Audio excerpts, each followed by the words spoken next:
বিয়েনটারে খাইতে ডাকি, সেই কবে আইছে, খায় আর সই বাড়িও যায় না। ও দিদি খাইয়া যান, খাইতে আসেন। ও খাইতে রাখতেছেন?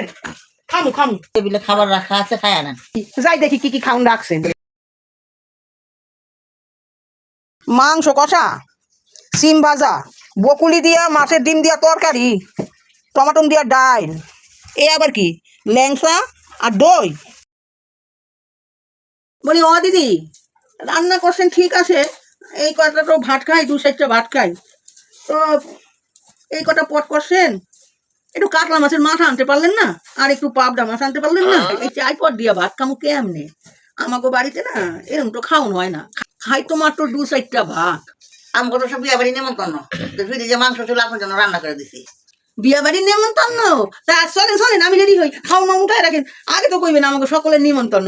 চলেন তাহলে যাই, আমি সাজিয়া গুজালে, ঠিক আছে?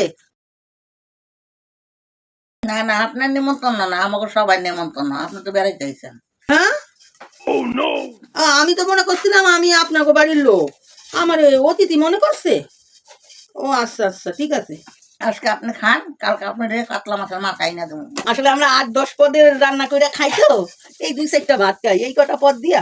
ঠিক আছে, আজকে কোনো রকমের 2-4টার থেকে একটু কম ভাত খাই, কালকে দেখুন না 2টা বেশি খাইতে পারি কিনা। ঠিক আছে, এই দিয়ে আজকে চালাইনি। হ্যাঁ শাশুড়ি মা, আপনি তো বাড়িতে শুধু ডাল আলু সিদ্ধ খান, আর এখানে বলতেছেন 5-6 পদ দিয়ে ভাত খান। এই বউ, চুপ চুপ চুপ চুপ, তুই আমার মান সম্মান খোয়াবি নাকি?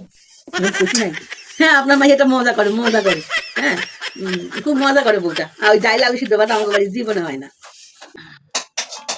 এ কি মিথ্যাবাদী শাশুড়ি আমার, খায় গুণান্তে পান্তা ফুরায় আর পয়সাগুলো সব জমায়, আর বলে কি যে 5-6 পদ রান্না করে খায়। পরের পয়সা তো খাইতে খুব ভাল লাগে, আর নিজের পয়সা জমাইতে খুব ভাল লাগে।